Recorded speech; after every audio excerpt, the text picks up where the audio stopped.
My next guest here to talk about, among other things, Google censorship, antitrust issues, and more. Joining us is Congressman Matt Gaetz, a member of the House Judiciary and Armed Services Committees. Congressman, great to see you. Let's start with the appearance of the Google CEO.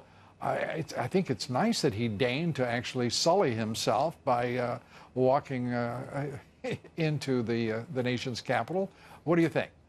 I'm glad we're having this hearing because we cannot allow the leftists out in Silicon Valley to reshape the four corners of the debate, Lou. Now, I don't want Washington running my life, but I sure as heck don't want Silicon Valley running my life. And that's why we need to make sure that we've really got an opportunity for all sides to be heard in the public square. You know, I don't want to see liberals or Democrats censored. I actually want to beat them by having better arguments.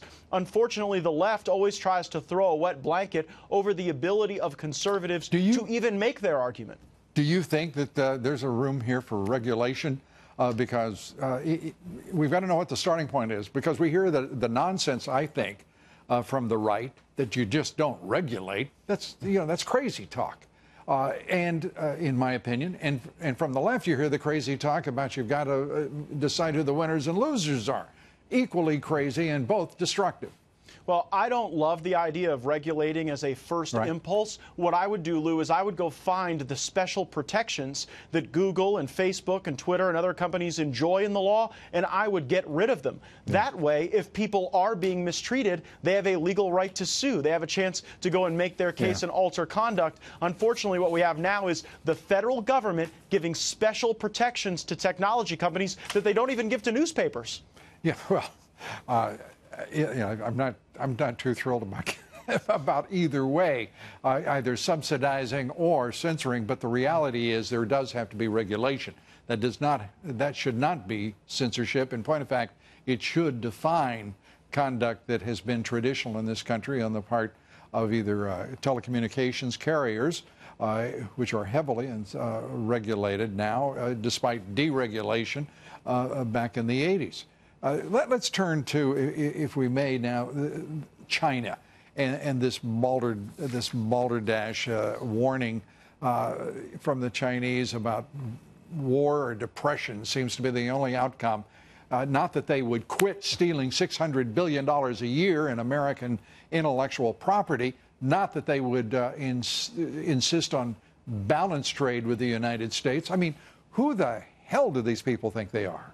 Well, it's understandable to see that they think that they can run all over America, because for the last generation, under both Republicans and Democrats, they have. Lou, but now we have a president who's standing up to China. What I'm most excited about is that President Trump is protecting the American innovator. The Chinese have stolen our solar technology, our innovative energy technology. They bring it back to China. They produce it for cheap amounts, and then they go and dump it, putting American innovation out of business. President Trump has said no more. He put over $40 billion of tariffs on Chinese technology. He's ratcheted down their ability to infect our defense industry pipeline. And now I think China has met their match in Donald Trump, and that's not something they're used to. And so they're reacting very strangely.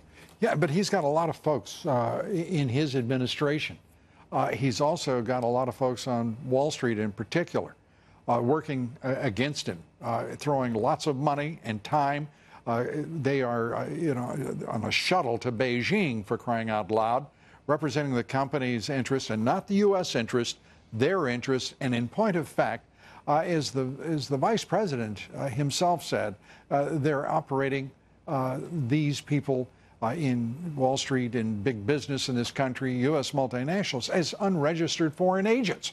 They are working against the president's policies. The biggest threat to our liberty and our prosperity is big government. The second biggest threat is big business, because there is no body to kick and there is no soul to damn with a lot of these multinational corporations who would just assume move jobs where it's cheaper and where there are no environmental regulations. President Trump has put the American worker at the center of our policies. And Lou, that's one of the reasons why wages are rising faster than they have in more than a decade, because we've actually got policies that put the worker first, not the Wall Street tycoons. Another cry for regulation from Congressman Matt. I'm just kidding, Congressman. I appreciate it. Good to have you with us. Thank you, Lou. As always.